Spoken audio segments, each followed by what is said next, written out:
हरि ओम।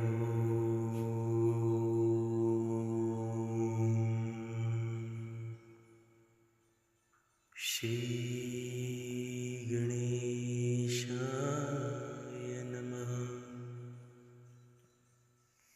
श्री सरस्वती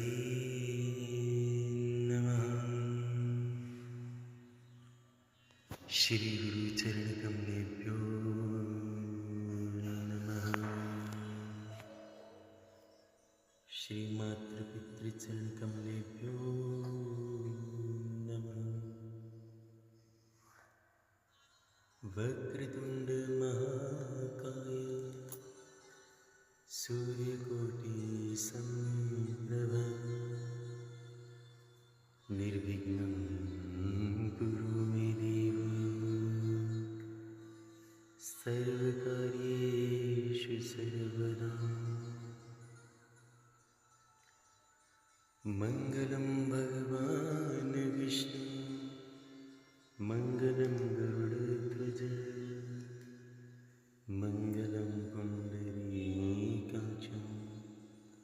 मंगलायस्तनोहरि।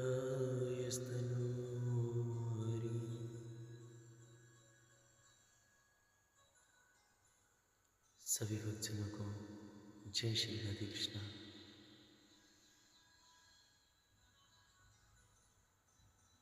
प्रिय भक्तजनों, आज हम कार्तिक महात्म्य कथा के 16वें अध्याय में प्रवेश कर रहे हैं। उससे पहले देश विदेश हर जगह में निवास करने वाले सभी भक्तजनों को दीपावली की हार्दिक शुभकामनाएं।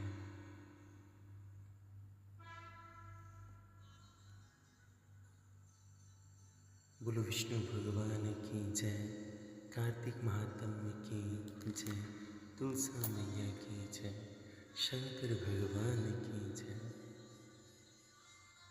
राजा पृथु ने कहा, हे नारद जी, ये तो आपने बड़ी विचित्र कथा सुनाई है। अब आप कृपा करके ये बताइए कि उस समय राहु उस पुरुष से छूटकर कहाँ गया? नारद जी बोले, उससे छूटने पर वैदूत बर्बर नाम से विख्यात हो गया और अपना नया जन्म पाकर वह धीरे धीरे जलंधर के पास गया। वहाँ जाकर उसने शंकर भगवान की सारी चेष्टाएं कहीं। उसे सुनकर दैत्यराज ने सब दैत्यों को सेना द्वारा आज्ञा दी। काणिनी, शुंभ निशुंभ आदि सभी महाबली दैत्य तैयार होने लगे।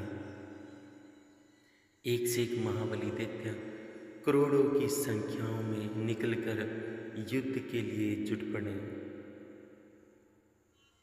महाप्रतापी सिंधुपुत्र शिवजी से युद्ध करने के लिए निकल पड़ा। आकाश में बादल छा गए, बहुत से अपशगुन होने लगे। शुक्राचार्य और कटे सिर वाला राहु सामने आ गए। उसी समय जलंधर का मुकुट खिसक गया, परंतु फिर भी वह नहीं रुका।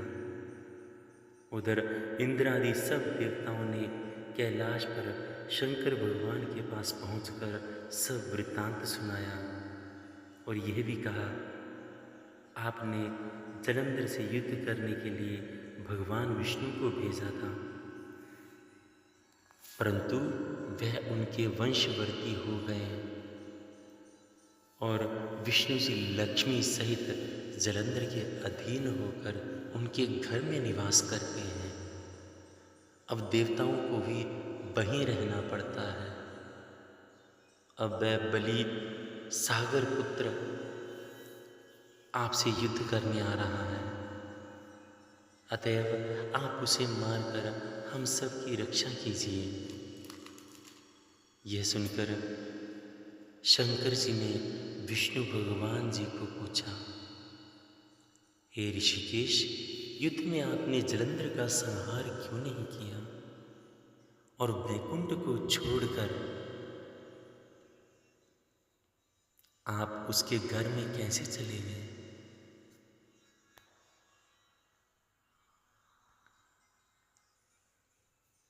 यह सुनकर विष्णु जी ने हाथ जोड़कर नम्रतापूर्वक भगवान शंकर जी से कहा, उसे आपका अंशी और लक्ष्मी का भ्राता होने के कारण ही मैंने नहीं मारा।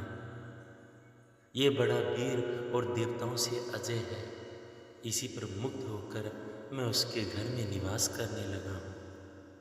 विष्णु जी के इन वचनों को सुनकर शंकर जी मुस्कुराए और उन्होंने कहा, हे विष्णु जी, आप ये क्या कहते हैं? मैं उस दैत्य जलंधर का अवश्य वध करूँगा।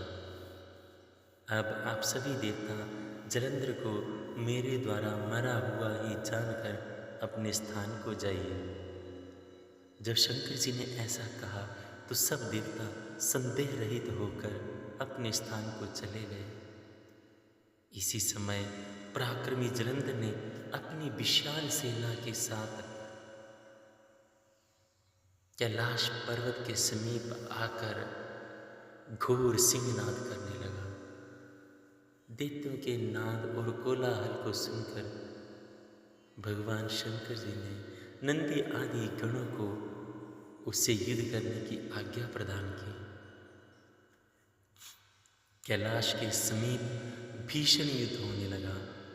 दैत्य अनेक प्रकार के अस्त्रों शस्त्रों को बरसाने लगे। भेरी, मृदंग, शंख और बीरू तथा हाथी, घोड़ों तथा रथों के शब्दों से शब्द होकर पृथ्वी कांपने लगी। युद्ध में कटकर मरे हुए हाथी, घोड़े और पैदलों का पहाड़ लग गया। रक्त मांस का कीचड़ उत्पन्न हो गया। दैत्यों के आचार्य शुक्र जी अपनी मृत संजीवनी विद्या से सब दैत्यों को जीवित करने लगे। ये देखकर भगवान शंकर जी के गण व्याकुल हो गए और उनके पास जाकर सारा वृत्तांत सुनाया। उसे सुनकर भगवान रुद्र जी के क्रोध की सीमा ना रही। फिर तो उस समय उनके मुख से एक बड़ी भयंकर कृत्या उत्पन्न हुई, जिसकी दोनों जंघाएं ताल वृक्ष के समान थी। वह युद्ध भूमि में जाकर असुरों को चबाने लगी और फिर शुक्राचार्य के समीप पहुंची और शीघ्र ही उनको निगल लिया।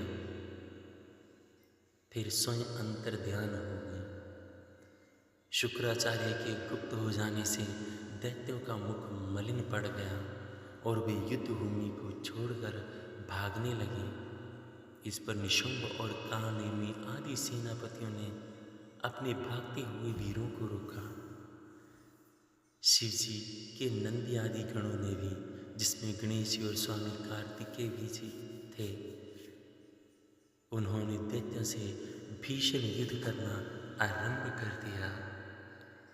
बोलो विष्णु भगवान की जय, कार्तिक महात्म्य की जय, तुलसा मैया की जय, शंकर भगवान की जय।